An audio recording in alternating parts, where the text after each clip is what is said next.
Queremos seguir conversando sobre el tema de la reforma tributaria propuesta por la candidata Michelle Bachelet. Para ello nos acompaña el director del Programa Económico del Centro de Estudios Libertad y Desarrollo, Luis Felipe Lagos. Luis Felipe, gracias por acompañarnos hoy. Muchas gracias por la invitación. La propuesta de Michelle Bachelet de llevarse a la práctica, ¿afectaría el empleo, la inversión o el crecimiento en Chile? Por cierto, cuando uno modifica los impuestos, cambian los incentivos, y cambian los incentivos de las personas en cuanto a su ahorro, de las empresas en cuanto a su inversión y en cuanto a su ahorro. Por lo tanto, eso afecta a la tasa de crecimiento y afecta al empleo. ¿Por qué, por ejemplo, el gobierno del presidente Piñera pudo subir el impuesto a las empresas, lo subió y sin embargo tiene cifras de crecimiento, de empleo muy buenas? Es cierto, pero déjeme darle un detalle. Esa alza fue menor que la que se está proponiendo ahora y además hay un cambio de régimen en forma importante. Fíjese usted que la alza de impuestos que hizo el gobierno el año pasado sí afectó el ahorro de las empresas. Si vemos las últimas cifras de ahorro de las empresas, el ahorro de las empresas ha caído en forma importante. No solamente por eso, sino que porque han subido los costos laborales y han subido en particular los costos de energía. Por lo tanto, las utilidades disponibles, que es el ahorro de las empresas, son menores. ¿Tiene alguna estimación de cuánto podría afectar o al empleo, o a la inversión, o al ahorro? ¿Alguna estimación de esta propuesta de Michelle Bachelet, si es que se concretara, cuánto podría afectar? No hemos hecho un cálculo de la última propuesta que salió recién hoy, pero uno puede tomar parámetros de algunos estudios y ver qué efecto puede tener una cosa de este tipo. Le repito que esto, como incentiva cambios en el comportamiento, los efectos son difíciles de computar y de prever en este momento. Pero uno podría, usando los parámetros que hay, si uno sube la tasa de impuesto de las empresas de 20 a 25, eso es un 25% de alza en la tasa de impuesto, no es menor, podría tener un efecto sobre la tasa de crecimiento de medio punto. Medio punto menos al año. Exacto. ¿Y el tema del FUT, del Fondo de Utilidades Tributables, de eliminarlo, tendría también un efecto adicional? Mire, claro, porque el FUT en el fondo, el FUT es un registro, de hecho, entonces no es que no es un pozo de dinero, sino que esos ahorros están en inversiones, pueden ser inversiones financieras o inversiones físicas, capital físico o lo que sea. Entonces, si usted lo elimina, en el fondo, y además de eliminarlo, hace que las personas, los dueños de las empresas, tributen con su tasa no solo los retiros de utilidades, sino que sobre las utilidades, las retire o no. Eso equivale entonces a subir la tasa, y además tiene un problema muy importante para los pequeños ahorrantes, porque supóngase usted un pequeño ahorrante que tiene un fondo como el fondo A, que tiene acciones en la AFP. Entonces, a fin de año, la empresa, que él tiene una ínfima participación, esa empresa va a tener utilidades. Y supóngase usted que no reparte dividendos, o sea, no reparte las utilidades. Va a tener que pagar esta persona porque esa empresa tuvo utilidades. Y resulta que no va a tener la plata porque no hubo reparto de dividendos. O sea, esta persona va a tener un problema de liquidez para pagar sus impuestos. ¿Se fija? O sea, aquí hay un problema que no se ha pensado bien. O sea, todas las aristas que puede tener esta propuesta son muchas. Respecto de las pymes, ¿se ha asegurado desde el comando Michelle Bachelet que esta propuesta no las va a afectar? No porque no las toque, porque las van a subir los impuestos de 20 a 25%, sino porque se compensa a través de otros mecanismos, como por ejemplo el tema de la depreciación automática. Revisadas las compensaciones, por llamarlos de alguna manera, o incentivos, por decirle otro nombre, ¿cree usted que va a haber un efecto adicional, además, nocivo para las pymes, y por qué? Sí, yo creo que el guiño que se le hace a las pymes es bastante menor, ¿no? Porque las pequeñas empresas ya tenían un mecanismo que se llama el 14 TER, ¿no? Que funcionaba de esa manera. O sea, tenía depreciación instantánea, pero para acceder había que tener un límite de 5.000 y ahora son 14.000. O sea, hay más empresas que pueden acceder a ese régimen que antes no podían. Eso es cierto. Ahora, pero la posibilidad de depreciación instantánea al cuarto año va a estar disponible para todo tipo de empresas, para grandes y chicas. O sea, el guiño a las pequeñas, comparado con lo que se hace con las grandes, es muy menor.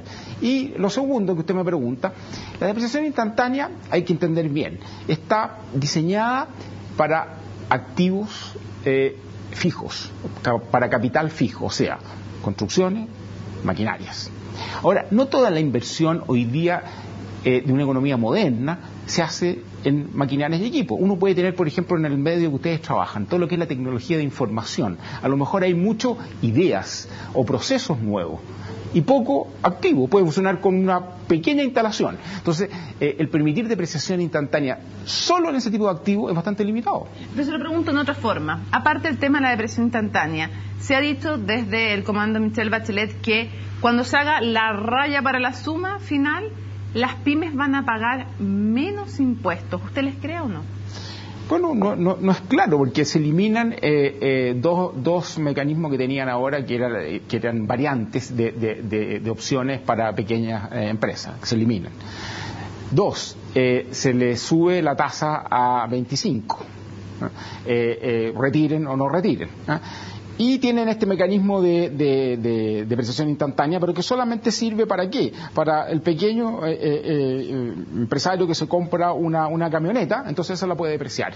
Pero si él decide hacer otro tipo de inversión o en otra empresa, no lo puede hacer. Uno de los cuestionamientos que se le hacen hoy al sistema tributario chileno es que no es lo suficientemente progresivo, o sea que las mayores fortunas no pagan una cantidad importante de impuestos porque se acogen a distintas formas, como por ejemplo tributar como empresa, el mismo tema del FUT, etcétera.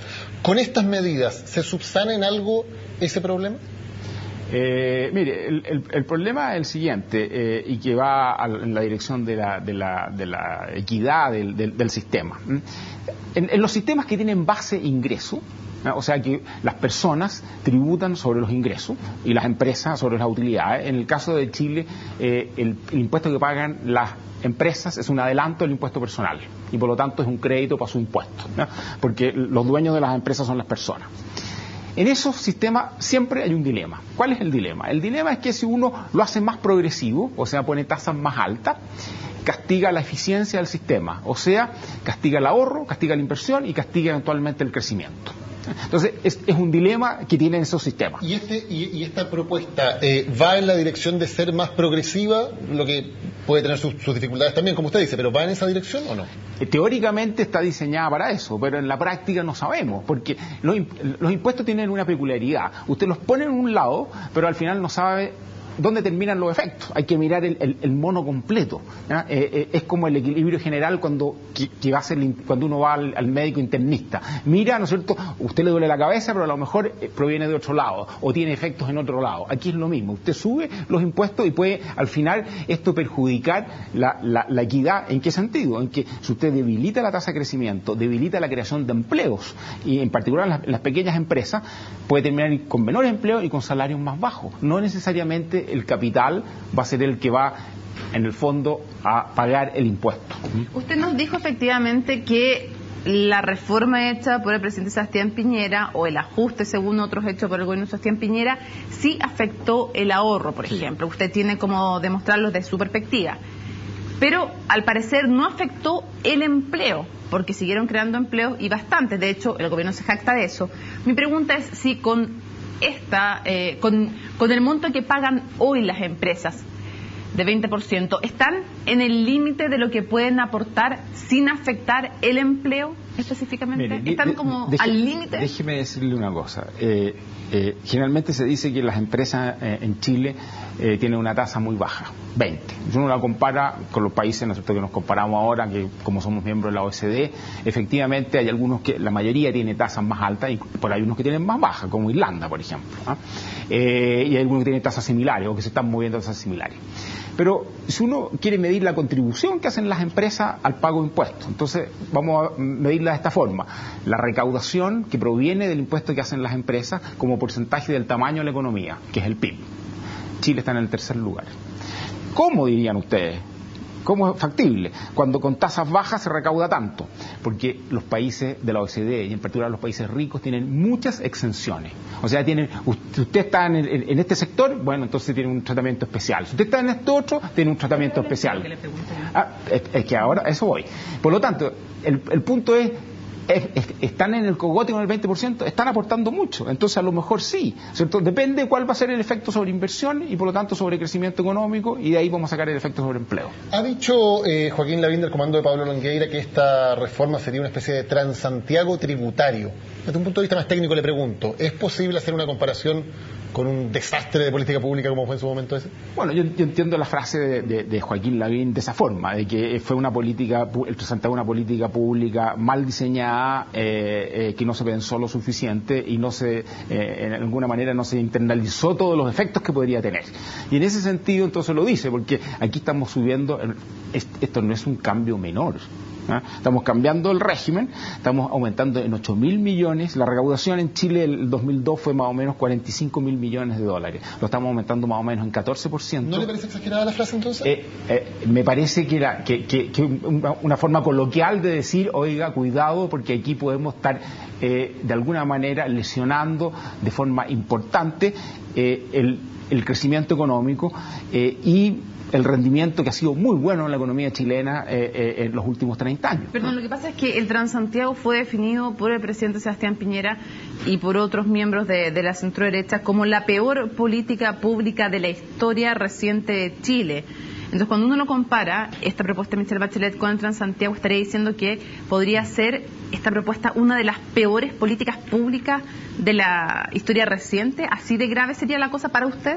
No sé si la peor, pero podríamos estar abortando la capacidad de caminar en esta ruta hacia hacer una economía más moderna, más desarrollada y en el fondo solucionar nuestros problemas. Y yo quisiera decir un momento, nuestro problema de equidad, fíjense ustedes, yo creo que para romper este dilema nosotros podríamos aprovechar la oportunidad de querer hacer una reforma tributaria y irnos a una reforma tributaria que más que el que gana más tribute más, el que gasta más tribute más. Porque hoy día se da la siguiente paradoja: tomen dos personas que son exactamente igual, tomen dos mellizos, los dos ganan 100, uno decide ahorrar, termina pagando más impuestos, el otro se lo consume todo, dice no, ¿para qué voy a ahorrar?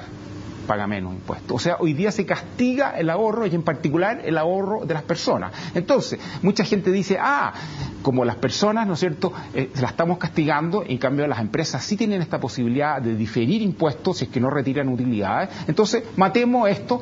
Yo propongo lo siguiente: démosle el mismo mecanismo de ahorro a las personas.